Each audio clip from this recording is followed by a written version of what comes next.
Good evening. First of all, thank you all for coming. My name is Paris Denard. I am the events director here at the McCain Institute. This is our first debate here in Phoenix, and so we're very excited to have all of you here. Yes, thank you. Thank you. Before we begin, let me remind you this is going to be live streamed online. And so I want all of you to, if you have a smartphone or some type of device, put it on silent or vibrate. However, don't turn it off, because I want you to use it throughout the entirety of tonight's debate. So if you have not liked us on Facebook, if you're not following us on Instagram, if you're not following us on Twitter, Google+, our YouTube page, please do so. You can find us very simply at McCain Institute. And so throughout tonight's debate, please be sure to utilize all of the hashtags of MIDebatesDrones as you begin. So without further ado, I'd like to bring up to the podium our Executive Director of the McCain Institute, Ambassador Kurt Volker. Thank you.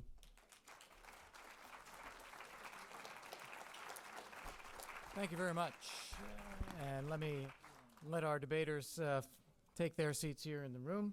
And Aaron, if you just want to take a chair over there, that would be great.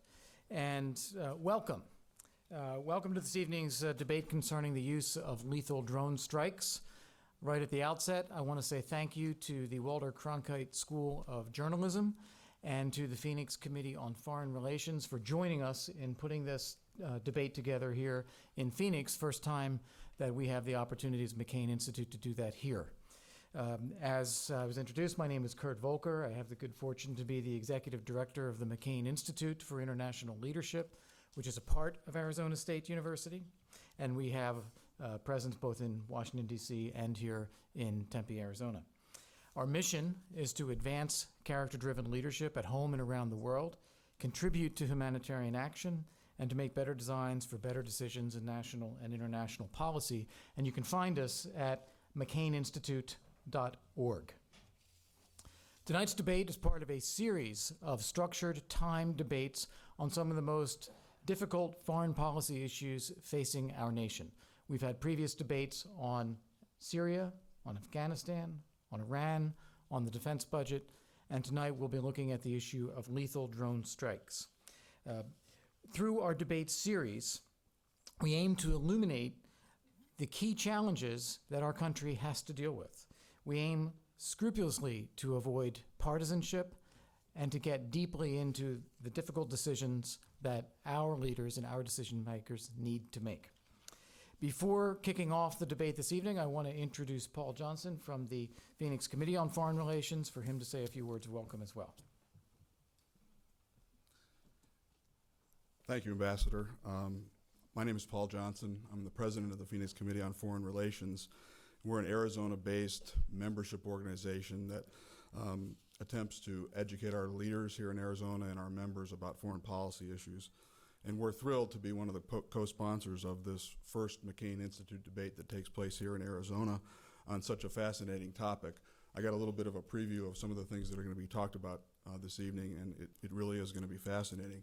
So our thanks go out to Senator and Mrs. McCain, Ambassador Volker, and Claire Merkel for including the Phoenix Committee on Foreign Relations in this, and we look forward to a vigorous and interesting debate. Thank you.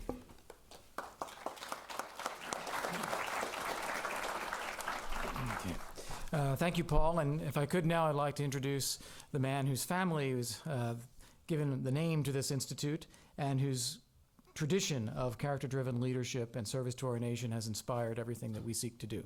Senator McCain. Thank you, Kurt, and thank you all for being here. And I especially want to thank the individuals on this panel. They're highly qualified, they're informed, and the debate and discussion that you are about to observe is exactly what's going to happen on the floor of the United States Senate and in the House of Representatives. This is an issue that needs to be decided by the President and the Congress, and it's a serious one. And that is, it got a lot to do with how the United States uses its power and under what circumstances.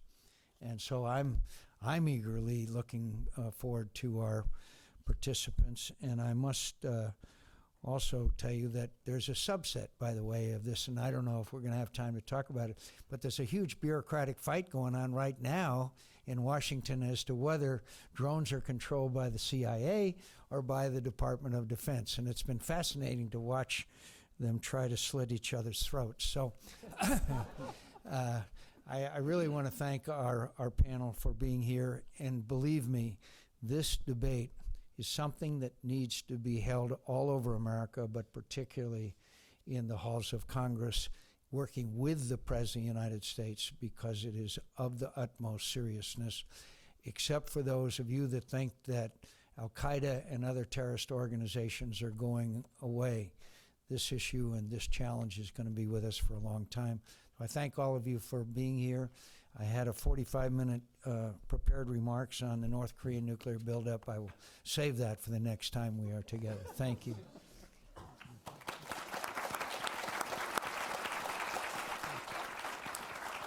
Thank you, Senator. And I want to mention as well, we are thrilled not only to have Senator McCain with us, but Mrs. Cindy McCain as well. And I also see... I'll see one of our member of the Board of Trustees, Ms. Sharon Harper, and I know another is due to join us, or I see him now, Jeff Cunningham. If there's any others I missed, I apologize. And let's get rolling here. Tonight's debate is going to focus on the issue of lethal drone strikes. Are they an effective tool in fighting terrorists? People have already taken so many American lives. Or are they creating more terrorists? Can we be sure we are killing only those people who are true terrorist combatants? Or are we relying too heavily on loose intelligence and hitting too many innocents in the process? And what will be our view if other powers, such as Russia or China or Iran, start using their own lethal drone strikes against their own perceived terrorists? And what does this say about us as a nation if we're a country with a permanent hit list administered by the president himself? We have 4 distinguished debaters here tonight. A former colleague who is ambassador to Pakistan, another who is a lieutenant general overseeing drone operations, law professors from Arizona State University and Pepperdine University who are expert in this issue of drone strikes. This is meant to be a structured and timed debate in order to give fair and equal hearing to all points of view, but we do want it to be lively and dynamic and interactive. You will have an opportunity to ask questions, and I encourage you to do so, and also to really put it as a question and let our debaters express the arguments as they are set to do. As Paris has said, phones on silent, but do tweet, hashtag MI, McCain Institute, hashtag MI debate drones. After the opening of the debate, as I said, there'll be questions. And right now, let me take the opportunity to introduce our distinguished moderator, a professor here at Arizona State's Walter Cronkite School of Journalism and a broadcast journalist himself, Aaron Brown. Thank you.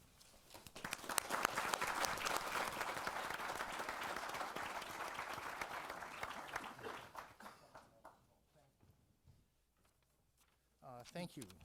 That's great. Senator McCain, it's wonderful to see you. I will say that Senator McCain was a frequent and perfect guest on the show I anchored. He was interesting always and available almost always, and that's what we cared about. It's nice to see you. I was thinking today about all of this, and I thought, welcoming you to the Cronkite School, how pleased Walter would be at a night like this. Thoughtful, civil, and important conversation about an issue facing all of us as Americans. It's the kind of conversation Walter would relish being a part of, and I like to think that he is somewhere in the larger audience listening to our work today. Let me give a brief, I'm going to cut down the introduction a little bit to our panel. This is Senator McCain alluded to, and I'm sure all of you understand, this is a hugely complicated question that defies the kind of simple black and white answers that our politics often present to us. And we will not present it in kind of simple black and white terms. It's just not that sort of thing. Greg McNeal is a professor of public policy at Pepperdine University, focusing on some of the very issues that bring us here tonight, the intersection of law, security, and emerging technologies. His work includes helping the Army train soldiers to prevent harm to civilians, as well as the legal work on the military tribunals at Guantanamo. His partner in this discussion is Major General James Marks, Spider Marks. General Marks is a West Point grad, and in 30 years of service had just about held every leadership position imaginable, and it was great to meet tonight. The other side of the question will be presented by Ambassador Cameron Munter, who is now on the faculty at Pomona in Claremont, California, but had what is perhaps the hardest foreign policy job in the American government. He was the ambassador to Pakistan. And Daniel Rothenberg is a professor of politics and global studies here at ASU and is currently co-editing a book on drone politics with my old friend and CNN colleague Peter Bergen called Drone Wars. It is nice to have all of you here, and let's go to work. Ambassador and Professor Rothenberg, let's begin with you, and you guys can divide your 5 minutes up as you please. You're not going to make the case that we shouldn't ever use drones. You're going to make the case what? Very good. Well, I'll begin. My name is Cameron Munter. I had the good fortune, or bad fortune as the case may be, to be ambassador to Pakistan between 2010 and 2012, during a time of a number of drone strikes that took place, drone strikes of different types that were very controversial. I'd like to make a few points in that brief 2.5 minutes that I've been given. One is that drones are a weapon that can be, if used properly, a very humane weapon, a very precise weapon, a weapon that can do things that other weapons cannot. And there are people in Pakistan, especially those people in the tribal areas, who newspapermen have found out actually support the idea of the drones because they have less collateral damage than, say, traditional weapons. Nonetheless, if you're going to use a weapon like this, and if you're going to talk about the complex legal, ethical, policy issues that we have to deal with today, we must not lose sight of the fact that we need a strategy, a long-term goal within which the drones must function. One of the problems we had in Pakistan when I was there was that we seemed to have as our goal to eliminate Al-Qaeda. And I would argue to you, as I argued then, eliminating Al-Qaeda is not a goal, it is a means to an end. The goal is the protection of the United States and its allies, preventing a catastrophic attack on the United States, working hard to make sure that we have a long and sustainable strategic power, especially in that part of the world. When we began to see the elimination of Al-Qaeda as a goal, we began to eliminate other elements in the policy. We began to use the drones, in my opinion, indiscriminately. And the indiscriminate use of drones can be very, very difficult because what it did, among other things, was that it caused a public outrage against drones and made our long-term goal of having security and stability in that region more difficult. Using drones as long-term artillery to help our soldiers in Afghanistan makes perfect sense if the idea is force protection. But for those people who are worried about a broader question, it's very dangerous to start thinking that way. I would argue, as I did at that time, that our main goal is to figure out in this region, politically, what is the great prize? Is it Afghanistan with 25 million people? Or is it Pakistan with 200 million people and 100 nuclear weapons? Which country do you want to get right? Now, this is a tough kind of question because no military commander wants to do anything that would not allow him or her to protect his or her soldiers. But using drones across the border in the way that we did, using them in so-called signature strikes, was a difficult and, I believe, sometimes erroneous decision. We have to have the debate about what this particular weapon is for, in which ways is it legal, but in which ways is it effective. The final point that I want to make in the brief time, I'm coming up to the end here, is that we have decided that we must maintain secrecy in the way that the drone strikes are used in Pakistan, for example. That had prevented me, as an ambassador, from being able to reach out both to the American and to the Pakistani public to give an assessment to the people of these two countries about what the effectiveness of drones was. Again, there are legal considerations. There are reasons why this program is secret. There's reasons why different arguments are made. But my point was, if you're going to have a public debate, if you're going to bring the publics on your side, you have to figure out a way to talk honestly about drones in a way that's not limited. I'll turn it over to my colleague. Thank you all for coming here tonight. Thank you very much to the McCain Institute. What I want to talk about is a broader picture of some of the problems that drones bring up. I hope we'll be able to touch on the various issues that make drones specific. Drones are actually a first signal of the transformation of warfare in a series of ways that have pretty profound implications. But stepping back for a second, I teach law students, graduate students, and undergrads, and they fall into the age range of somewhere between 18 and, say, 30 generally. And I commonly begin classes, I teach classes like international human rights law, I commonly begin the classes by asking them how they feel about being members of a war generation. My classes do not typically look like this audience, in fact. I say that because the standard response I get is a sort of surprise. They've never thought of themselves as part of a war generation, even though they've come of age at a time when their country's been at war. In fact, they've come of political consciousness and paid attention to news during a period when the country's been involved in a series of complex, costly, dangerous wars. And I don't think that the same response we would find among students if we were in the World War II generation, or for that matter, in the Vietnam generation. And this isn't about drones per se, but it's about one of the core implications of expanding drone use, which is one of the main things that drones allow is a significantly reduced domestic cost for engaging in warfare. Because drones don't put at risk any US personnel, it's substantially less costly for a drone operation to go bad, or for that matter, for a drone operation to be launched. And as drones become increasingly more ubiquitous, we will see potentially more and more of these operations. And it requires us to reflect on what sort of war we want as a society. What sort of war what kind of war making do we want to be a part of? And very briefly, our society, is it, oh, okay, we'll catch up with the later point. I want you to come sit on the floor so they can't miss you, okay? So we know exactly how much time we've got. Sorry, but we had a clock, and as luck would have it. So I must have eaten too much of your time. It's fine. Did good. We're 10 minutes behind. But it's a structured debate, so kind of shaky.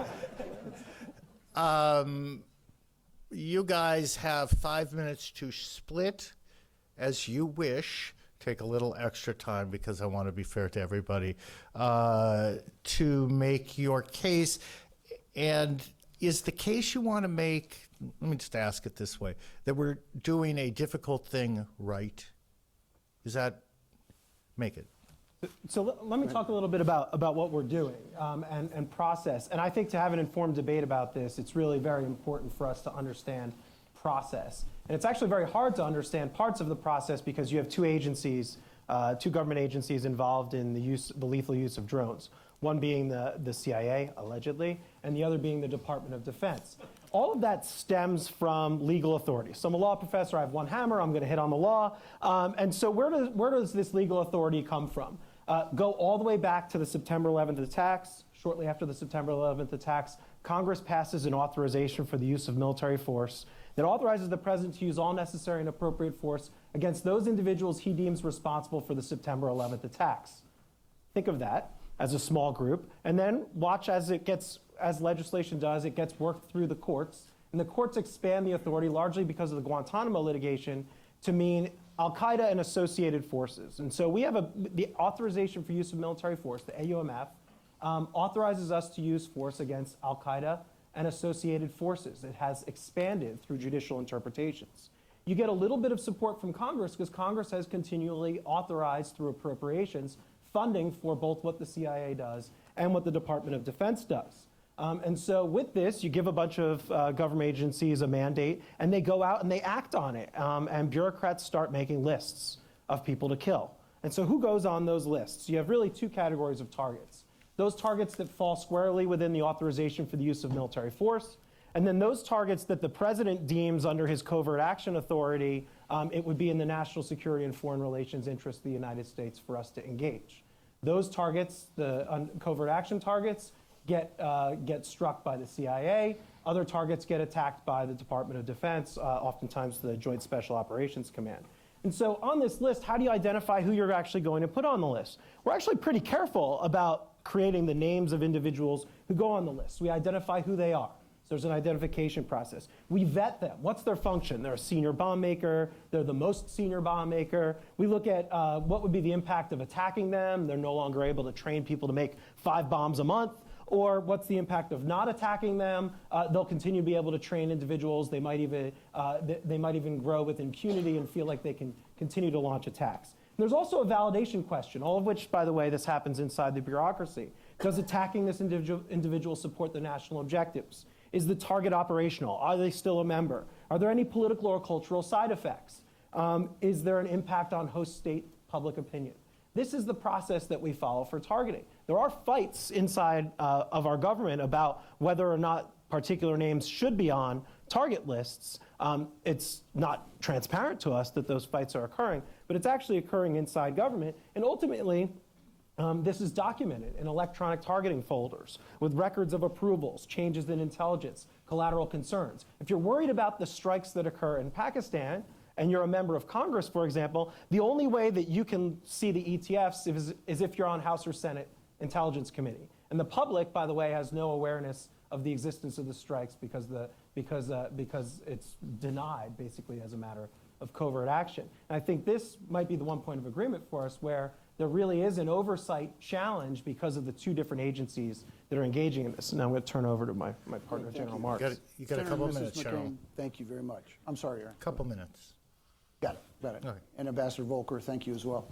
I come at this from essentially 2 perspectives. One, the technological perspective, rather practical, and from the intelligence process, having been an intelligence officer all my life.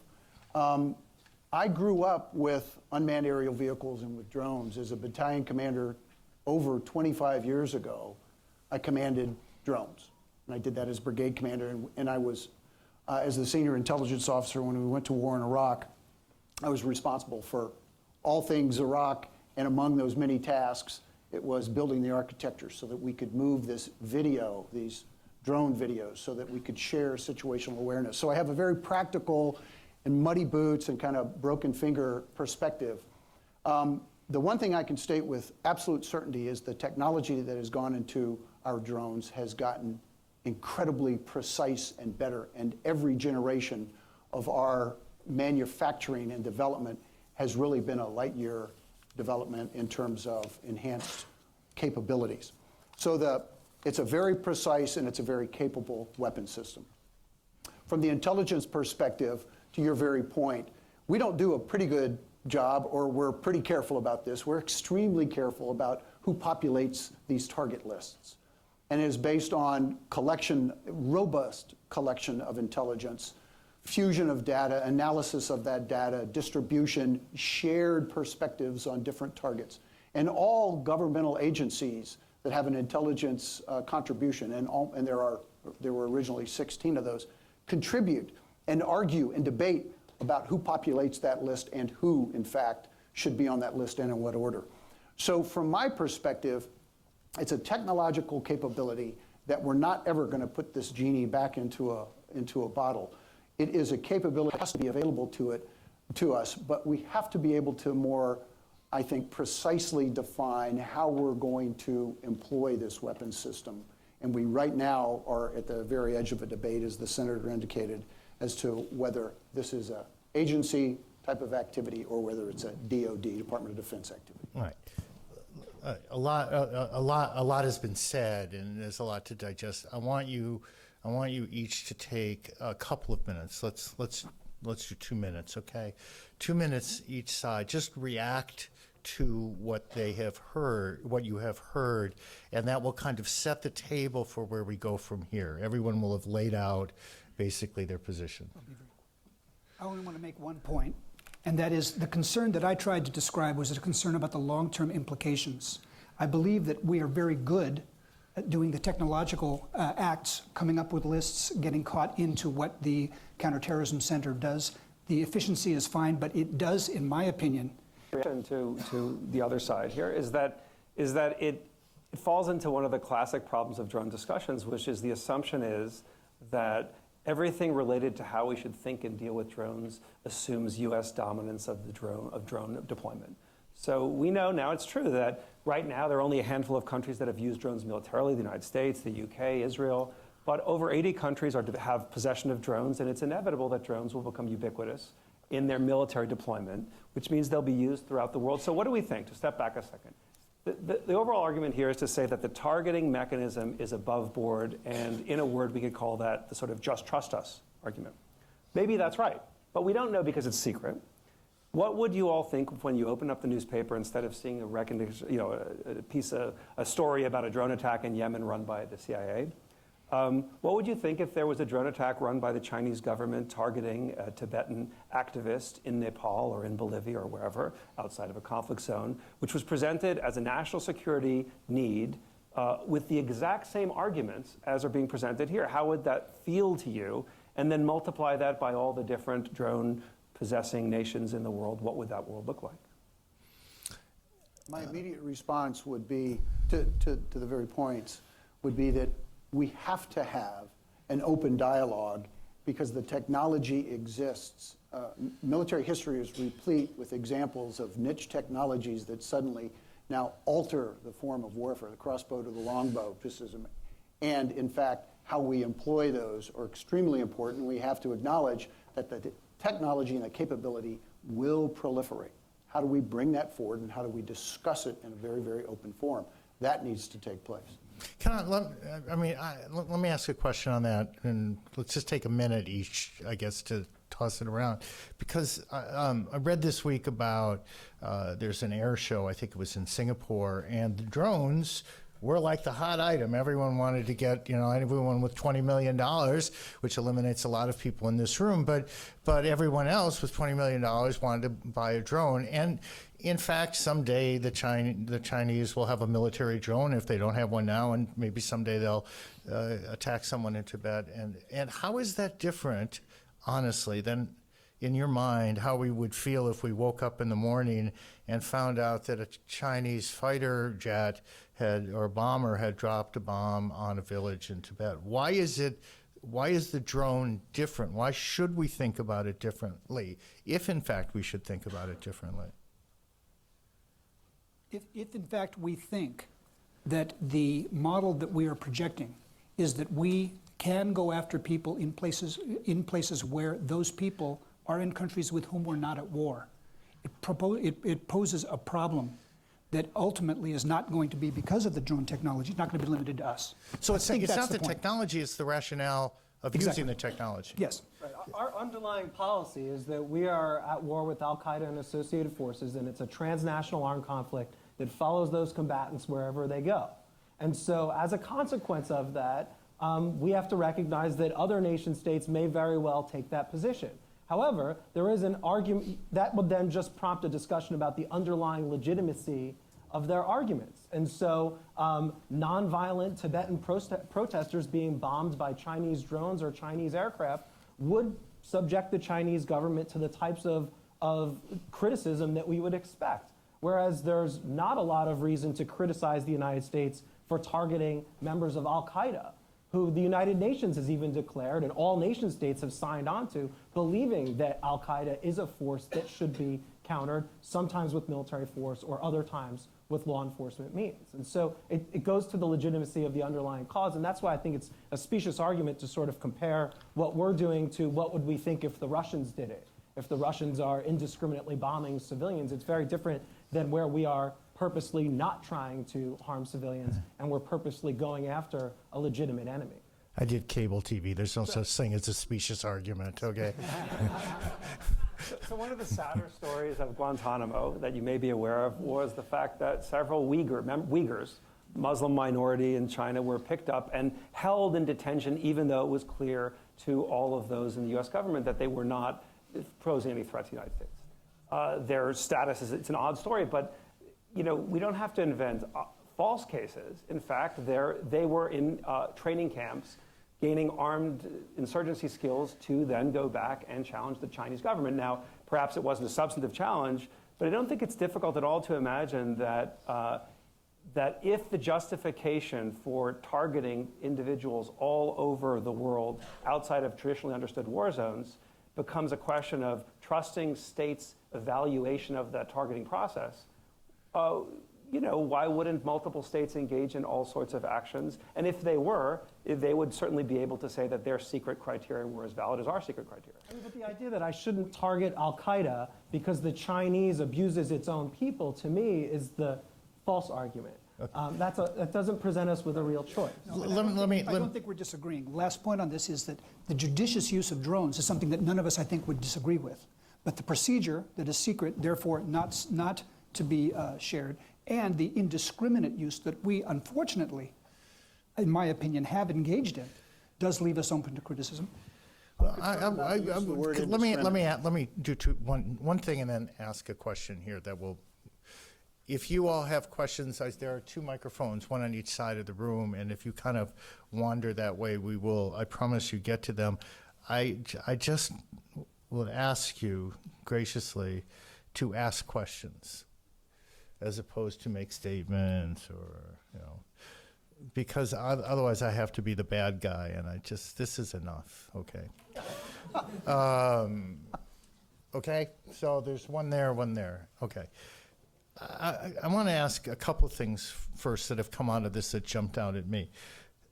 The word indiscriminately, Ambassador, you used the word indiscriminately. We use these weapons indiscriminately.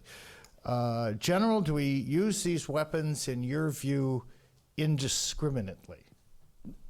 Not at all. Not at all. Indiscriminate, not the connotation. I think that the definition would be very, very loose implementation of a certain capability. The process as described in terms of populating the target list is very, I would say, dogmatic. It's very doctrinaire. We prescribe to some very high standards. And because all of that data is classified in nature, albeit there may be some open source or some unclassified data, but the product that is derived from that is classified, often to the very highest levels, it's going to remain secret.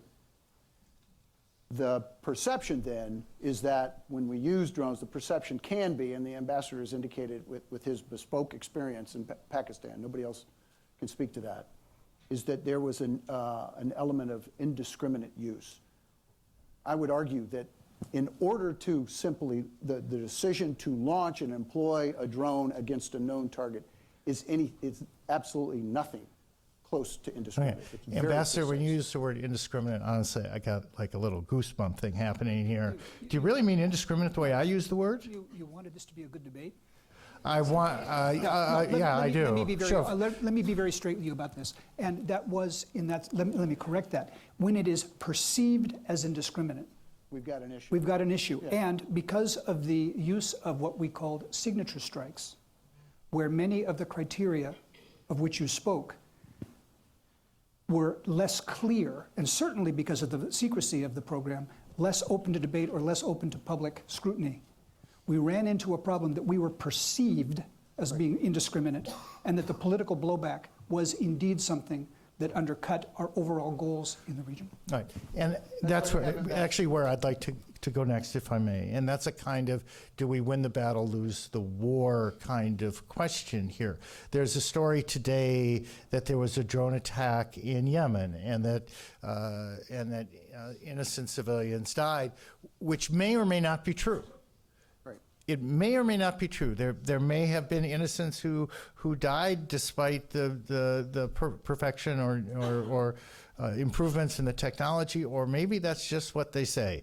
But that's the story that's out there around the world today, and we are saddled as a country with that story. Did we win the battle or lose the war in trying to get people to be with us in this complicated long-term struggle? General, Professor? It's very difficult when you're the United States. People are going to take shots at you all the time. That's the fact of the matter.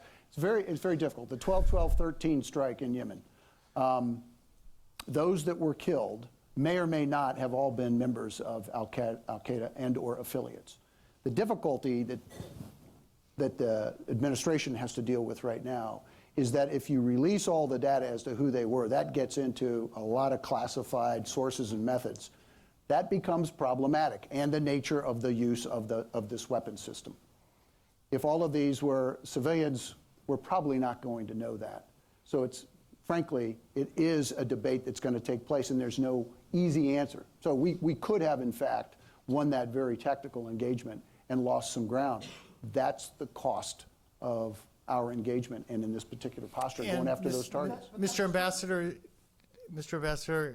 Professor, is that what makes you nervous here, that we're winning lots of little battles and running the risk of losing some larger national security war? The point that I think we would agree on is that in this case, because of the way the debate works on an event like what happened in Yemen, there is a gap in what we can speak about in public, to foreign publics, with our elected representatives. And that does pose a big problem for our long-term strategic goals. I would argue that the debate about the debate that we're going into is what we have to have so that when we get involved in cases like this, the public is aware, and the foreign publics are aware of what we are trying to achieve. Because it is messy and it is difficult, but unless we have more of a debate in public, it is going to increasingly appear that we are achieving certain things and giving more away. Yes. Yeah, go ahead. contrast, I That think, saves you from saying something stupid. Yeah, go ahead. You brought up the Yemen strike. The Yemen strike was a Joint Special Operations Command strike, so it was a military strike. It took place amidst a debate about whether we should transfer this authority from the CIA to the DOD. So you're seeing part of this debate is the bureaucratic infighting. The DOD can't do it as well as the CIA can.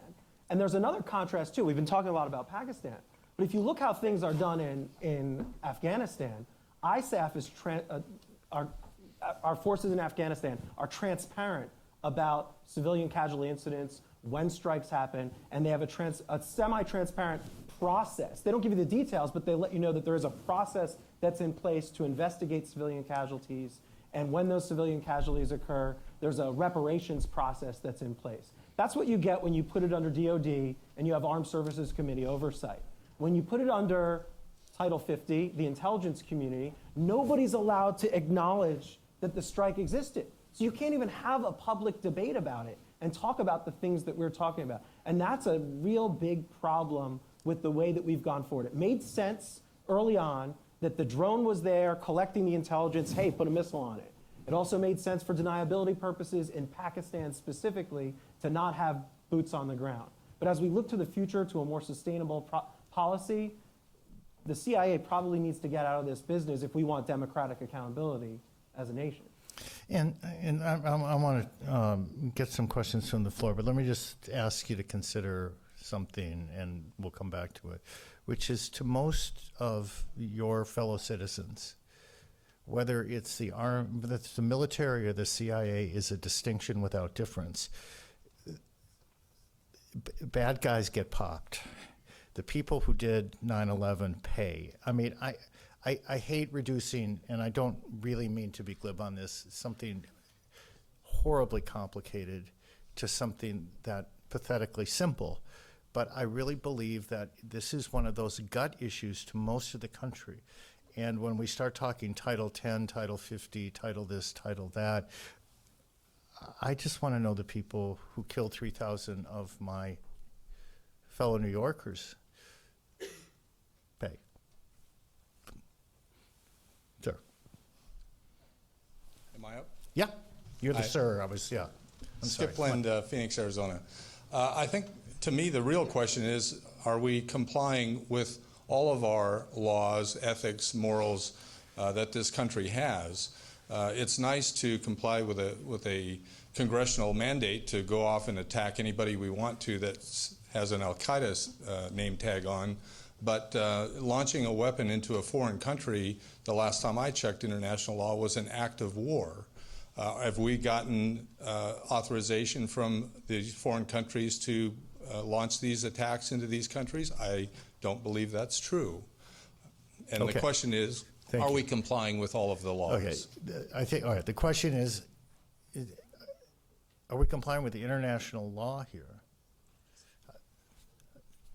Somebody, I thought we were. Lawyers, give it to the lawyers. So We have here like are the- three lawyers here, someone's got to know Wait. this. So the international law arguments are, one is, the controversial one is actually the one I advanced before, which is that the United States is involved in a borderless conflict that follows the enemy wherever it goes. But you don't have to go that far if you believe that Pakistan is involved in its own internal armed conflict against individuals in the federally administered tribal areas, which they are. They send troops in there all the time. They have fights on the ground. They send their Air Force in. And then the only leap that you need is, has the Pakistani government invited us in to their internal armed conflict, in which case we're a participant in what's known as a non-international armed conflict. That would make it lawful. They publicly say, we don't want you here. And then in private, you could read the WikiLeaks, they said, please bring on the drone strikes and we need you to hit the targets in the following areas. Yemen's an easier case. The Yemeni government has come out and said, we want you here, continue doing it. If you don't buy my argument on the Pakistan case,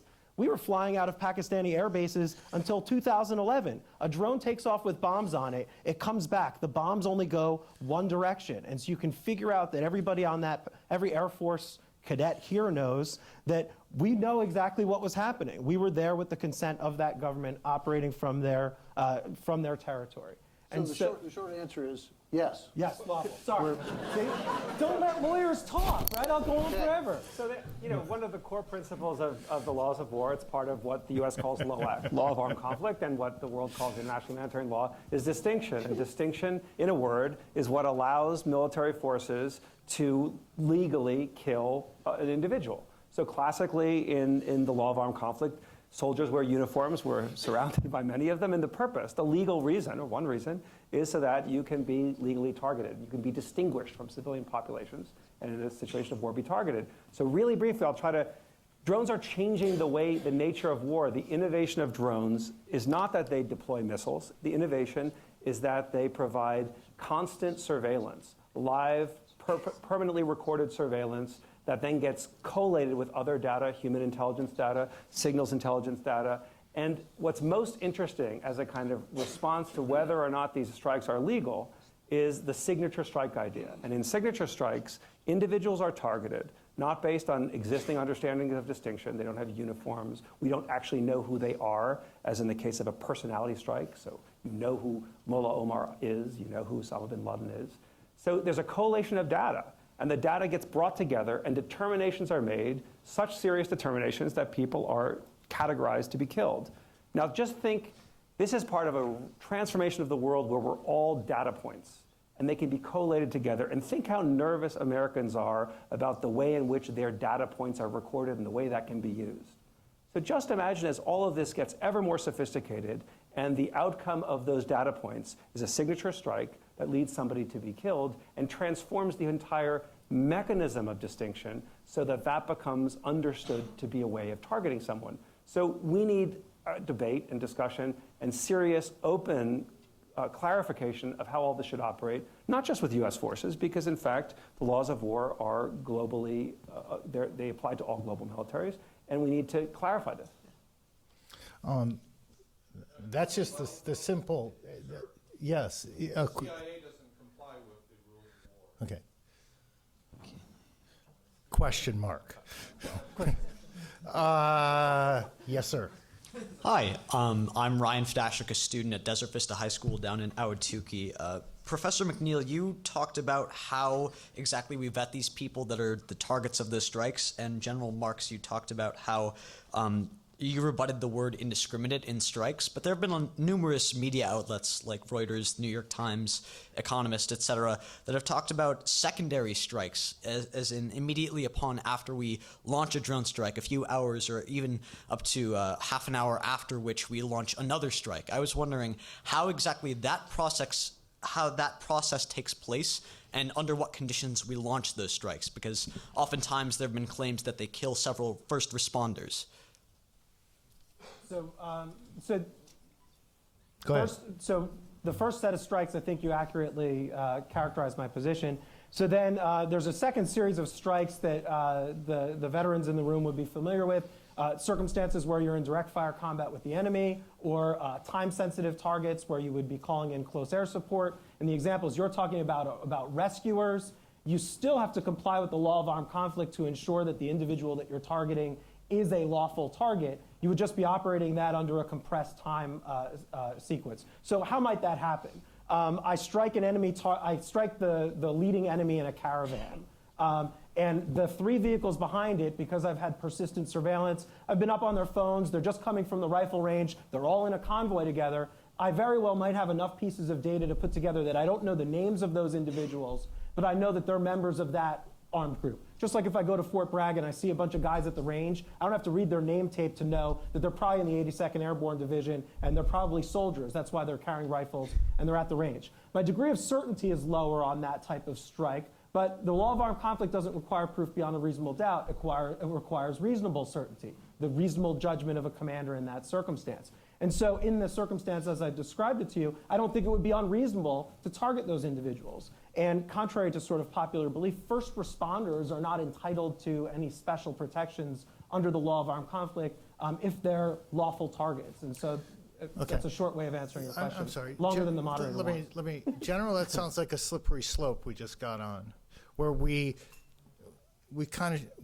changed the rules a little bit. We relaxed the rules a little bit is what I heard him say. No. We don't need the same level of specificity that we needed the first time, the second time.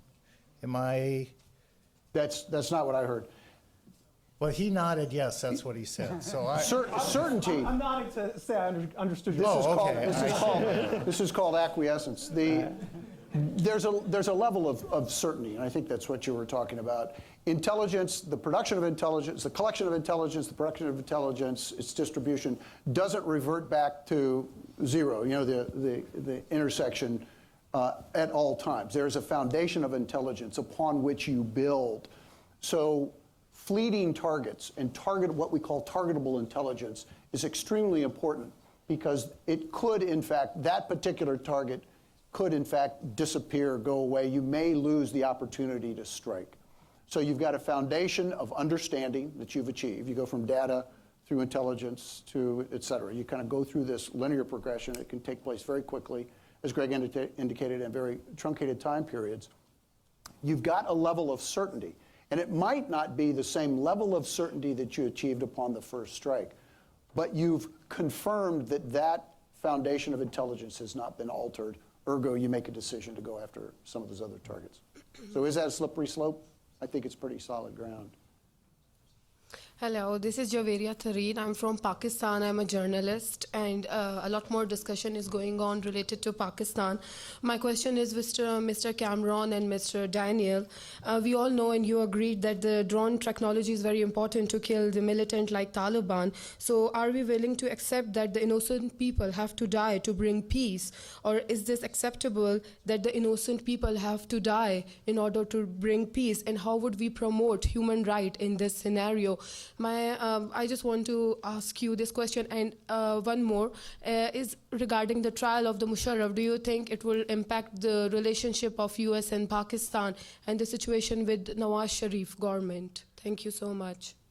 Let me take those on. First of all, I think the second question is not really germane to what we're talking about today, so I'll pass on that.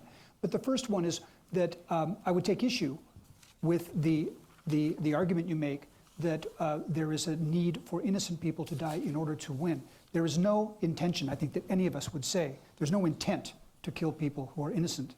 The argument we're having and the discussion we want to work on is how are we as certain as we can be, not only that the people who are targeted are people who are legitimately targeted, but in a broader sense, whether that act of doing it, however we do it, serves the larger strategic goals that we and our friends, and I would consider Pakistan our friend. I would like to see a stable, prosperous Pakistan that we and our friends have as goals for the region. So the point is, we can talk about the technology and the issues that we employ. None of us would argue that innocent people should be targeted for any reason. The question we're having is, how effective is this? how does it further the goals of the United States and its allies in trying to reach a kind of stability that's good for everyone? We don't target innocence. Just to be very, very precise, to put a real kind of a dot on this, you don't target innocence. Do innocents die? Sometimes they do.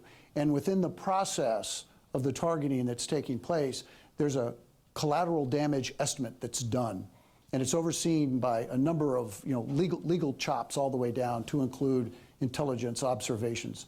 So a decision is made, a go, no-go decision is made based on largely what's called the CDE environment. What does the collateral damage estimate look like? And if it's far too high, the decision more often than not will be no-go. So innocents are not targeted. Let me ask for a minute from each of you on something here, and then we'll go to this side. They're not innocent. Anybody's ever seen pictures of the controllers? It's like watching a weird video game, but it's not a game, it's real. Do you have any concern that it makes the killing too easy? Why would you want to make killing hard? I think, all right, let me, all right. How about it makes war too easy? How about that?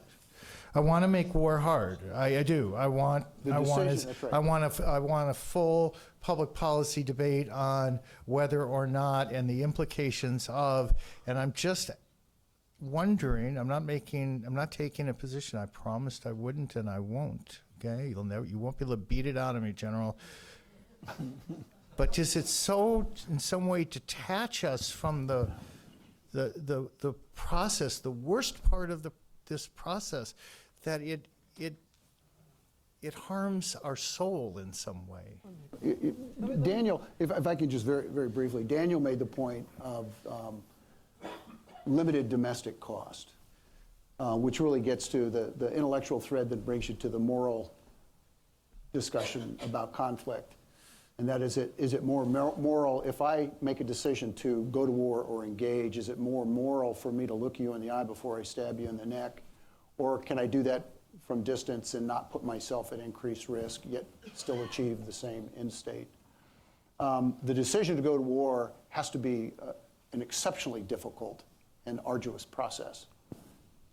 Where we have migrated over the course of the last decade is I could argue intellectually that we are in a continuous state of conflict, and we will be through all of your promotions up through the grade of 05 and 06, that for the next 3 decades, we're in a constant state of conflict. So how do you engage, if you assume that's correct, how do you engage and how do you employ force in that type of an environment?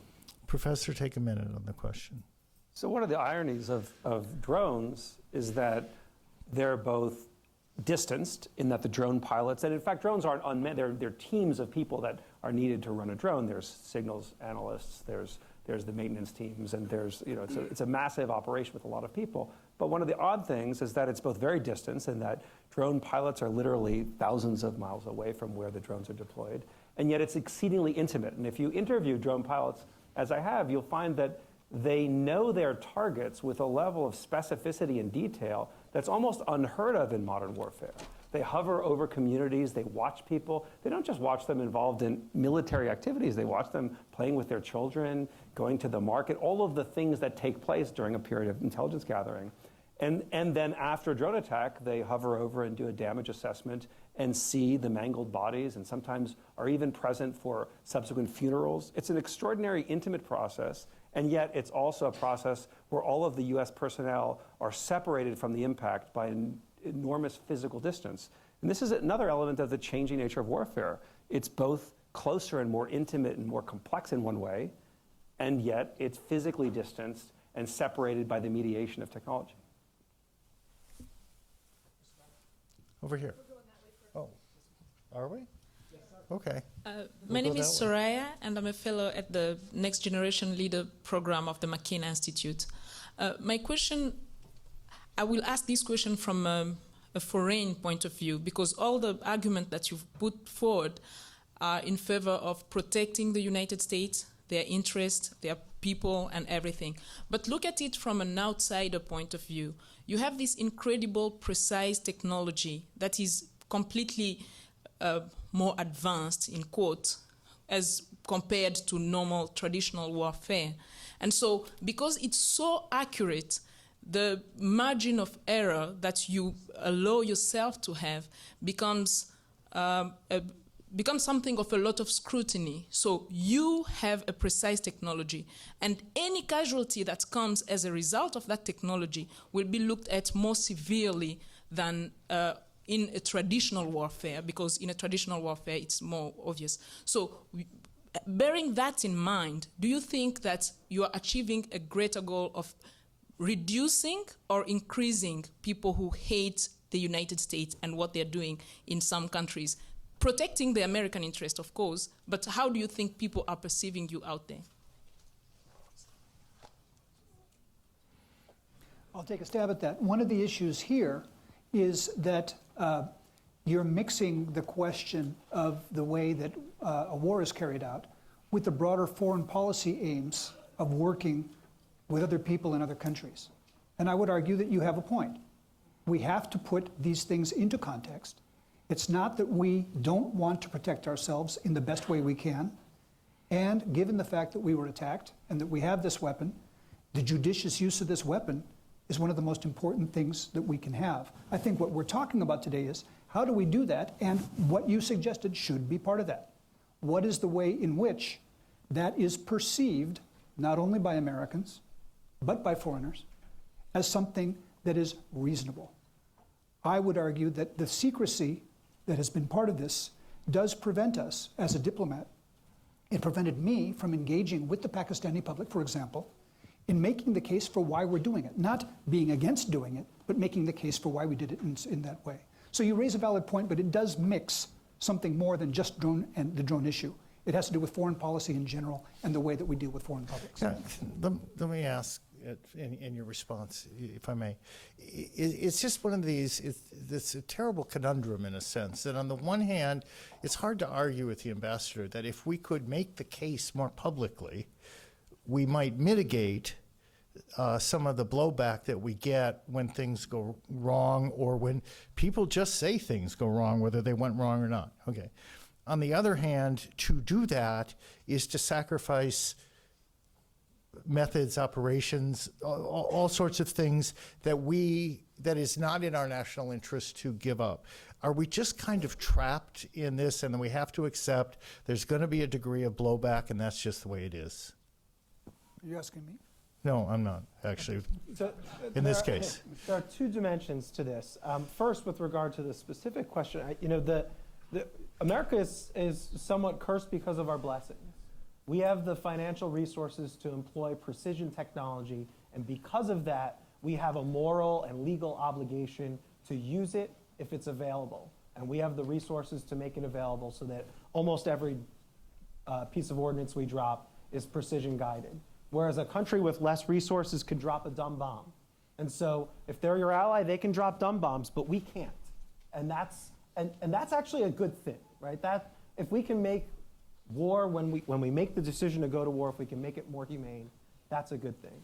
The second sort of point about the transparency, Ambassador Munter hit on this. It depends on the strategic goal, right? So in Afghanistan, if you want to drop a piece of ordnance prior to a pre-planned strike against a named target, and you expect one civilian casualty before dropping that bomb, there was a point in time in 2009 when the McChrystal Directive came out that you needed a 4-star general's approval or the SecDef to sign off on that strike. We just slowed down and weren't dropping ordnance anymore because winning hearts and minds, it was a decision that was part of our strategic goals. Now, if tomorrow the North Koreans roll over the border, you're not going to have a civilian casualty number of 1.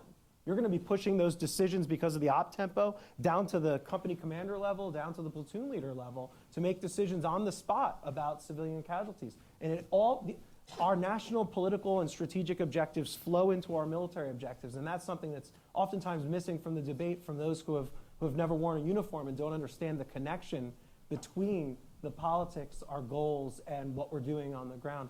And it's tough to answer it in any one abstract sense because our objectives in Yemen are different than our objectives in Pakistan and different than our objectives in Afghanistan. It really is, to bifurcate this, you've got the counterinsurgency strategy and you've got a counterterrorism strategy. Two different things. In Pakistan, it was CT. In Afghanistan, it was CI for the longest time. That dictates how you engage and how you accept and then work with the perceptions, the blowback, the reactions that occur. And Ambassador, I didn't mean to be rude there. You did look like you wanted to say something. No, I mean, the point here is that, I'll just repeat what I think my colleagues are trying to say in a different way, which is that we do have to make sure that we've read our Clausewitz. That if you're going to engage as a military person, that the point of what you're doing in a military endeavor is toward a political goal. And the political goal, I would submit, as the questioner submitted, involves taking into account the perceptions of foreign friends, if indeed we feel that's part of our own security. Can I say one thing in relation? Sure. So from the two foreign voices we've heard, one thing of the Pakistani journalist, I forgot your name, but it's got to be right that the U.S. respects human rights law. Legally, the country is legally obligated to respect this body of law, and so when you bring up that point, that should be a fundamental baseline for any of these discussions. But linked to that, I think linked to what you're both suggesting is that the rule of law and adherence to the rule of law can't just be something abstract that exists behind closed doors. This is true in our own lives. We trust our government. We believe our government not only because of things we can't see, but actually because over a period of time, there's relationships of trust whereby you believe that entities given power will manage that effectively and based on a kind of rule-based system, right?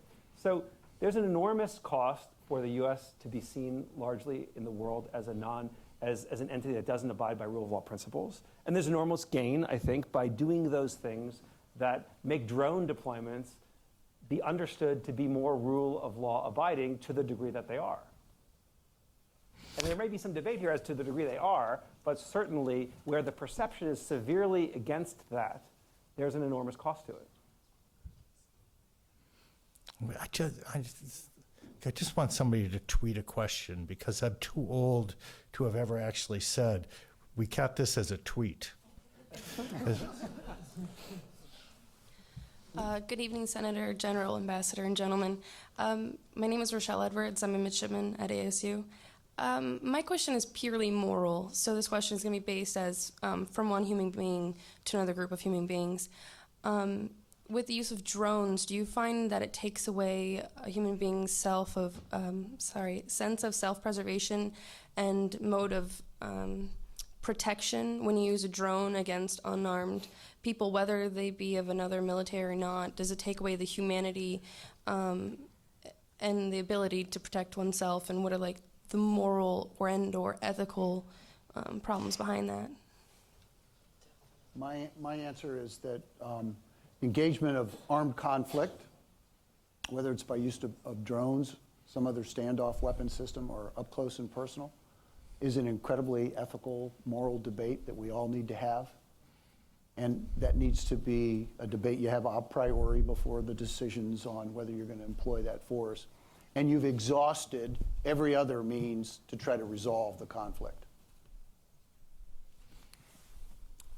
Hi, my name is Paul Hansen-Matev. I'm a citizen of the state of Arizona.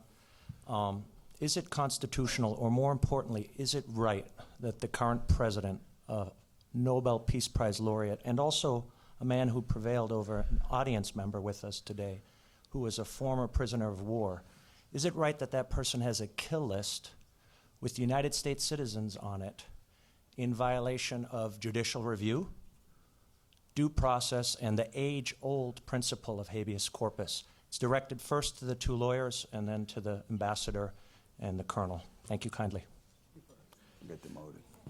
I mean, if a U.S. citizen joins a foreign military in a conventional war, the fact that they're a U.S. citizen becomes irrelevant to whether they could be targeted, right? So U.S. citizen joins the Wehrmacht and is fighting in the Second World War against Allied forces, right? That doesn't seem problematic. What really that question gets to the heart of is, what's the status of that individual as a U.S. citizen.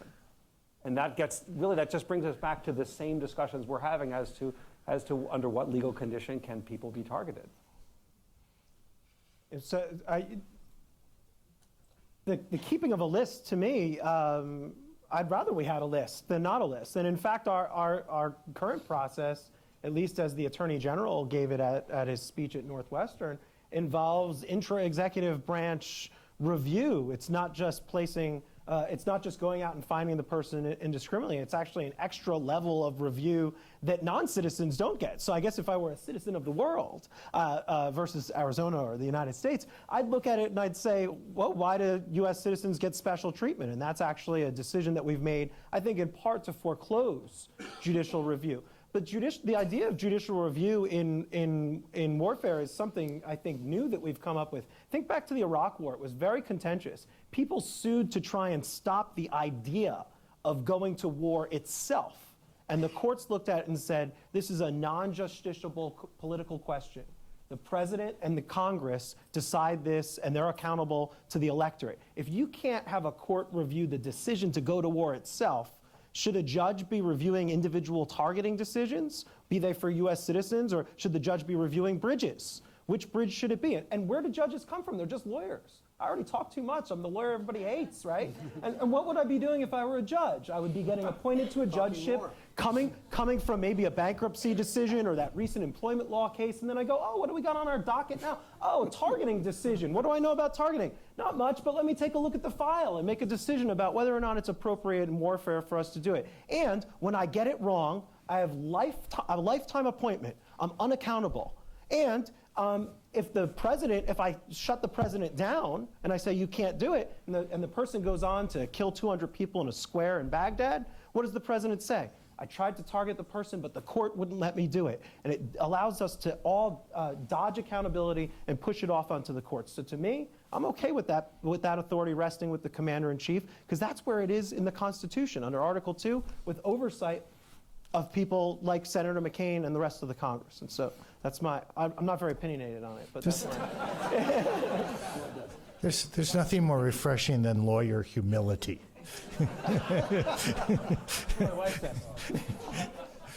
Just to be clear on this, because I got this lecture earlier, actually, was there's a different set of rules in play for the American citizen than the non-citizen. Correct? As a matter of U.S. law. As a matter of U.S. law and practice, there is a different set of law, or a different set of rules. We look at it differently. Okay. Thank you, sir. My name is Michael Perry, and I'm a cadet here at Arizona State. My question is directed to both sides, but especially to you, General Marks, sir, from the perspective of a military intelligence officer.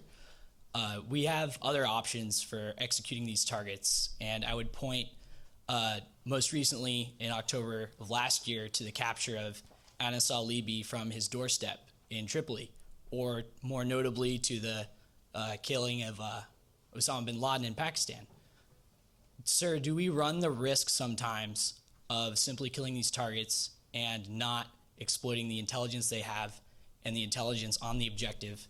And does that sometimes outweigh the benefit of simply killing these targets and removing them from circulation?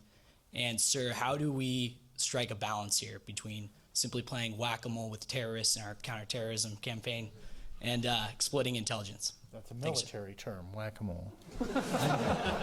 What year are you? I'm a senior, sir. I'll be commissioning in May. Oh, great question. Great question. I must say, when I was a senior, I was not nearly as close as you are. It was not on my list of things I was talking about. But there is a fundamental initial decision that is made, and if you get to the point where this particular individual is on that list, is on that target list, and has met all the individual criterion to be there, there's a capture or kill decision that's made, and it has to go to. There are a lot of considerations. So to keep it simple, it is what is the risk to try to capture? What is the risk to try to kill? How do we want to try to exploit? Do we think we can exploit this individual? Or do we think there has already been a mechanism in place where we might have already gotten enough and that the risks are such that we need to have a kill decision versus a capture decision. In Libya, a decision was made to capture. There was a desire to have some exploitation. Also, that was a very congested area. There were CDE considerations. We're not going to strike the guy. We're going to conduct a very simple, and if you look at the details, an amazingly simple plan with incredibly high risk, but it was worth it to put our hands on him. So that was the Libya discussion. So there was a very tight filter that we had to go through in order to make that decision. Relative to Osama bin Laden, almost 3 years ago now, in May of 11, I think the decision to commit the SEALs was there needed to be the DNA verification that it was him and that he was either alive or dead. And there was a possibility that he was going to give himself up. That didn't happen. There could have been a very strong argument, had it not been UBL, that you could have used a drone in that case or some other means to just level the compound. But we needed to know that it was UBL. So I think those were some very tactical decisions that had amazingly strategic implications. Just the we in that, we needed to know. Who is the we? It's the administration. The world needed to know? The world needed to know. Our administration needed to be able to state with certainty, this is the guy. We validated it. Well, and he's you've all seen the movie O Dark 30. And you know the role when the ambassador in place, played by George Clooney, is an incredible hero? You remember that part? Right? No, you don't remember that part because it wasn't in the movie. But there's nothing like Foreign Service officer humility. Exactly. Right. No, but the point here is also to add to what the general has said, there is always going to be a calculation not only of the effectiveness in the terms of intelligence, but there's going to be the effectiveness or the effect of any act on the politics, the policy in the region. And one of the things you have to reckon with is that if you drop a bomb on Abbottabad, which is a settled region outside of the tribal areas of Pakistan, there will be a different reaction in the country and in the world than if you have what is seen as a more surgically clean act as what we had. So in other words, it's not just the question of intelligence, it's also the question of politics. Let me just add one tiny thing, given this audience. I mean, look on your shoulder. Are you a soldier, sailor, airman, or Marine? Are you a cadet or midshipman? That decision is not just at the general officer level. My eyes are failing me, but look like you're going to be an infantry officer. Yes, sir. About 18 months from now, you're going to be downrange somewhere, and you're going to have to tell a squad leader to take a particular building. And they're going to have to make a decision about, you're going to have to make a decision about whether you're going to need indirect fire to support you while you fire and maneuver. Your squad leaders are going to have to make decisions about whether they're putting 5.56 through a window, where there might be civilians inside, or they're going to slide their finger forward and put a 203 round through the window. And they're making decisions about capturing people, they're making decisions about civilian casualties, and we're pushing that down to the level of the 18-year-old straight out of basic or AIT, or the 23-year-old just out of the officer basic course in Ranger School. And so, hopefully Ranger School. Yes, and so we're talking about this at such a high level because of what we do as the United States of America with principals and deputies at the National Security Council deciding about target lists. But the law of armed conflict entrusts that one of your squad leaders might make that decision. One of your just fire team members might make that decision. And so when we make the decision to go to war, and we do it with a broad authorization for use of military force that goes on forever, we trust that at some point in time at the tip of the spear, an 18-year-old's making a decision about whether a bad guy's going to die and whether or not that might also inflict harm on civilians. Thank you, gentlemen. Well, this is something to think. I mean, I teach 18-year-olds. You teach 18-year-olds. Yeah. 5 minutes. Okay. Thank you. I almost lost track of you altogether. Let me take one more question and then give our panelists, probably, unless I think of something I want to desperately ask, opportunity to wrap it up. Evening, gentlemen. In lieu of time, we're going to ask ours as a joint question. You can answer as you see fit. I'm Midshipman Zykan. I'm at Arizona State. My question relates to this idea that you talked about with the disconnect of the kind of drone warfare, and as we improve in technology, we tend to separate ourselves. Affect the effectiveness and the longevity of the drone strike program. Thank you, gentlemen. So really, Will you bring up a really fascinating point that people who are not familiar with drones may not be aware of, which is if you're flying jets out of a base in a foreign country, you live on that base, your life is full of base existence, eating with other members of the military in a facility. A drone pilot, say, in an ordinary city living on a US base, might leave a mission, walk out of the base, get in their car, go home, go to a baseball game, eat dinner with their family, and it's an entirely new understanding of what warfare means. And I don't know that this fits into the theme of this discussion exactly, but it certainly has a lot to do with the ways in which war may be changing. And I don't think we know how to manage this. What does it mean for people to effortlessly, or not effortlessly, to move back and forth between a place where they're engaged in killing and surveillance to a place where it's the ordinary life and they're at some fast food restaurant or wherever, a park? So that issue is profound, and we don't know how to make sense of it because this is probably the beginning of an entire new mode of projecting force where there's all kinds of ways in which we'll see warfare going in this direction. It's the beginning. I'm going to move towards, this is my editorial observation. It's amazing to listen to all of you of the ROTC folks who have had questions, because honestly, I talk to my students all the time about journalism and war, and their country, your country, our country has been at war half their lifetime, half of your lifetime. And it's amazing how much smarter you guys are, how much more attention you pay. You have skin in the game. And skin in the game counts, as every Vietnam era kid knows. Skin in the game matters, but it's really impressive. And you've added immeasurably to the quality and the intelligence of the conversation that's gone on tonight. Thank you. Take each of you, professors, start with you, a minute and address, really a minute, like a real minute, like an honest minute.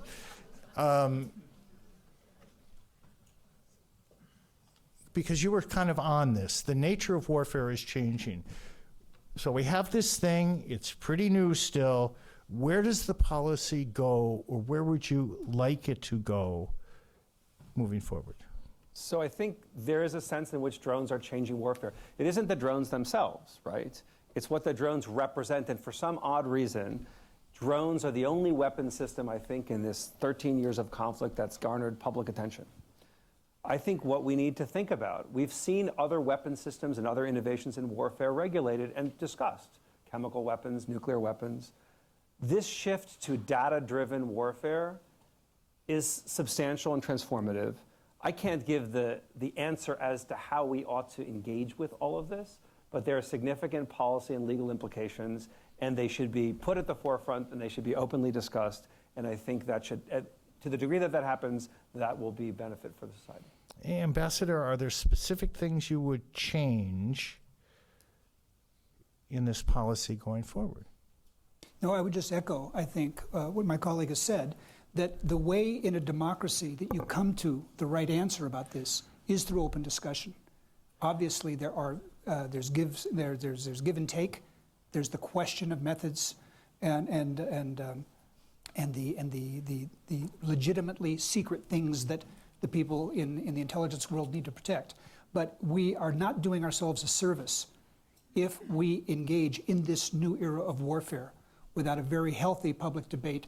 Otherwise, that which America stands for as a country of values and of democracy around the world is in peril. Professor? Three things I would do. First, I would introduce legislation, if I were capable of doing so. Maybe we could find someone. We could get someone. I got the guy. That requires the Department of Defense, because I think DoD does it right. And so I want their data to be transparent. Number of strikes, anticipated casualties prior to the strike, and actual casualties that were measured after the strike. The military has this data. They maintain it at the brigade level and at the division level. I want it published in an annual report to show that they're doing right and to shame the intelligence agencies into either being more transparent or getting out of the business of doing these strikes. So that's the first thing. The second thing that I would do is that with regard to the intelligence community, I would think about what's happened with the NSA. and the Privacy and Civil Liberties Oversight Board. And I would have a group of security cleared people do an independent audit of the CIA's data and their strikes and their procedures and write a declassified report. They see the data, they write a summary of the report, and it gives us some information, and nobody's on the hook for that in the legislature or in the executive branch because it's an independent board that comes forward and puts this information out. And then the final thing is I would want greater transparency with regard to who are the people that we are targeting. The State Department has a designations list where we'll publish when you're designated as someone that you can't do business with because you're a terrorist or a terrorist group. I want that to be part of the targeting process, so at least we know the groups who we're at war with. And we could talk about the AUMF another time, but it's time to stop with the AUMFs that go on forever. We need to have sunset dates on those. We need to sunset the AUMF, the existing one, and have reviews on an annual or semi-annual basis about whether or not we should continue to be at war. So that was 4 things. General, bring us home. Not to be facetious, maybe we should publish the list of those that are being targeted. You might see some behavior modifications. Oh, seriously, if I was in Iran and I was sitting at the dinner table and I said, Mom, I want to be a nuclear physicist, I would think my mother might say, you know, son, you might want to change your desired profession. You got a short life. You don't think they know, huh? You don't think they figured the danger of that job out yet? Nobody wants to be number 5 in Al-Qaeda. Yeah. It's like Or number 3 is a really bad gig, too. Very, very shortly, I would say DOD, the subject in the verb is DOD must take over the drone targeting process. All of the points that you made, Greg, are absolutely germane to that discussion. DOD knows how to do it, and they do it quite transparently. And I think that's the very first step in order to make it easy. The difficulty with having the CIA do it, having lived in this world, is that the CIA, Central Intelligence, does not always share the sourcing that they have for their intelligence. And if I'm in DOD and I'm pulling the trigger, I'm accountable. I need to know why, who, how it all came together. Gentlemen, thank you. Thanks, Dave.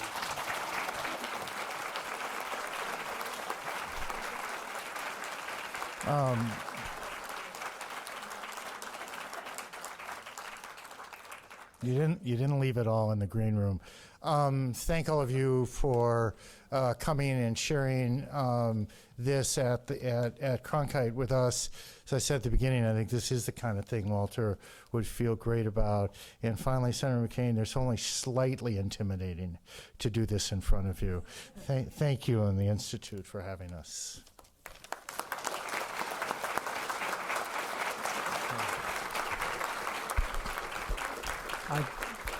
I would like just to add a couple of thank yous. First off, thank you to our moderator, Professor Aaron Brown. An excellent job.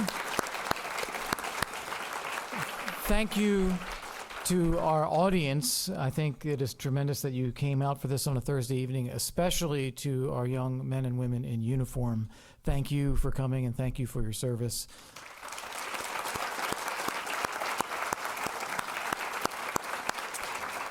And lastly, thank you to our debaters, and thank you, Senator and Mrs. McCain, for making all this possible. Thank you.